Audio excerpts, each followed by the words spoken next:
तो अब क्या सिद्ध हुआ कि एक कुल का मालिक है और ये अन्य अपने अपने सत्र के और भी देव हैं, जो बाइबल भी प्रमाणित करता है। और जो ये कहता है कि हिंदू अन्य देवता है नहीं, वो गलत मानते हैं, वो इनकम्प्लीट नॉलेज रखता है। वो कहते हैं little knowledge is the dangerous thing.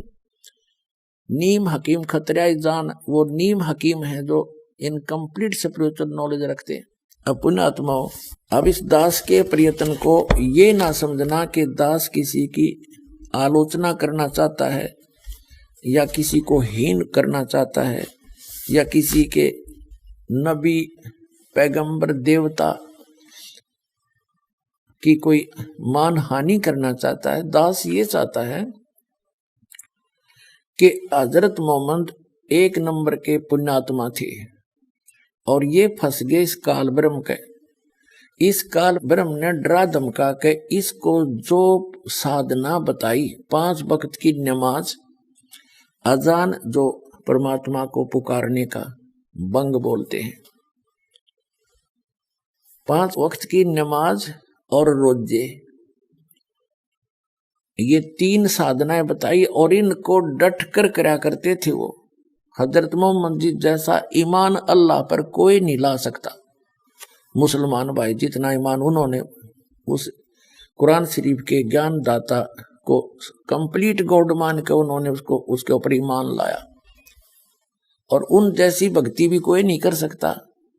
उसके इतनी साधना करने के बाद हजरत मोहम्मद जी को उसकी भक्ति का क्या बेनिफिट हुआ? एक तरफ तो कुरान शरीफ में कहा है कि वो अल्लाह ताला, अल्लाह अकबर बड़ा मेहरबान है, बड़ा दयालु है, रहमत करता है, पापों को नाश करता है। वो बिल्कुल सही बोला है, वो तो सही है, वो तो ऐसा ही है। लेकिन हजरत मोहम्मद जी को उनकी रहमत नहीं मिली,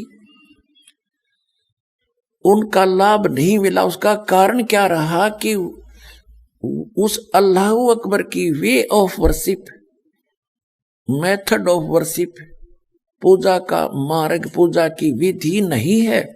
सूरत फुरकानी 25 आयत नंबर 52 से 59 में स्पष्ट कर दिया कुरान शरीफ के ज्ञानदाता ने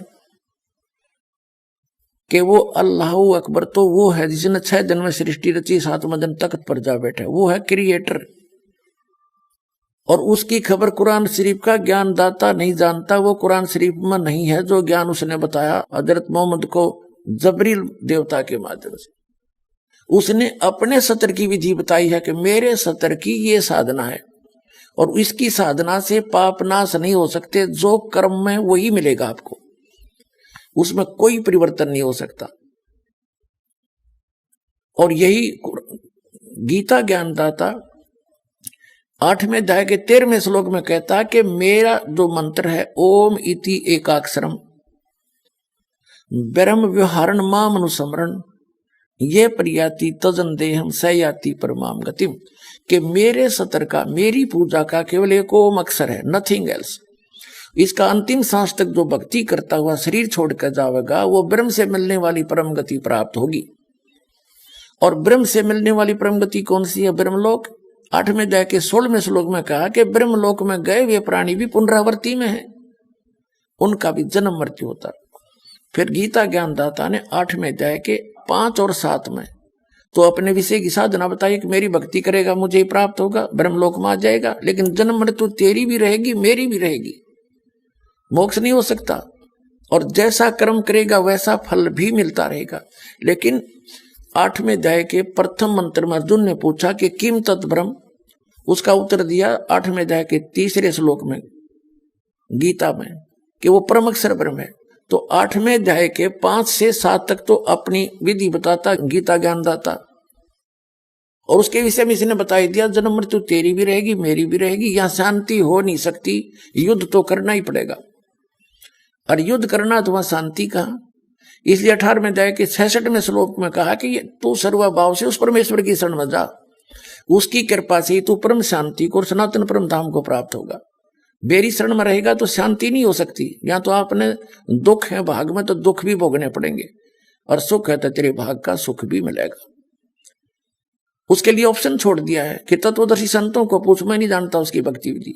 17वें अध्याय के 23वें श्लोक में गीता ज्ञानदाता ने उस परम अक्षर ब्रह्म सच्चिदानंद घन ब्रह्म, ब्रह्म ने माने सच्चिदानंद घन ब्रह्म की भक्ति का संकेत किया है कि उसके 3 मंत्र का जाप है। ओम तो सार्वजनिक कर दिया, वो तो उसका है ही, और तत् और सत वो सांकेतिक छोड़ दिए, उसको तत्वदर्शी संत बताएगा। तो वो दोनों कोड वर्ड जो हैं वो दास के पास है, वो कंप्लीट कोर्स है। तो उसकी भक्ति 8वें अध्याय के 8, 9, 10 श्लोक में बताया कि सच्चिदानंद घन ब्रह्म की भक्ति करेगा तो उसको प्राप्त होगा। 8वें अध्याय के 5 और 7 में कहा कि मेरी भक्ति करेगा तो मुझे प्राप्त होगा। ब्रह्म की साधना करने वाला ब्रह्मलोक में जाएगा। गीता अध्याय नंबर 8 के श्लोक नंबर 16 में स्पष्ट कर दिया है कि ब्रह्मलोक पर्यंत सभी पुनरावृत्ति के अंदर है। तो उसने स्पष्ट कर दिया है कि उस पूर्ण परमात्मा की साधना से मैं परिचित नहीं हूं, और मेरी भक्ति करेगा तो ऐसे ही कष्ट भी होंगे, तेरे भाग में सुख है तो सुख भी होगा, तो ये दोनों मिलते रहेंगे। और परम शांति चाहिए तो तुझे सब पापों का नाश चाहिए तो परम अक्षर ब्रह्म की शरण में चला जा। उसके लिए तत्वदर्शी संत की खोज कर ले। तो वो तत्वदर्शी संत ये दास रामपाल दास सतलोक आश्रम पर वाला जिला है, हिसार हरियाणा में, भारत के अंदर है। तो पुण्यात्माओं, दास की प्रार्थना है वो सत भक्ति इस दास के पास उपलब्ध है। आपको कभी दुख नहीं होगा, परमात्मा हरदम साथ रहेगा। वो अल्लाह अकबर की भक्ति उसने खुद आकर के यहाँ बताई है, वो ज्ञान इस दास के पास उपलब्ध है। उसको प्राप्त करो, अपना कल्याण करवाओ।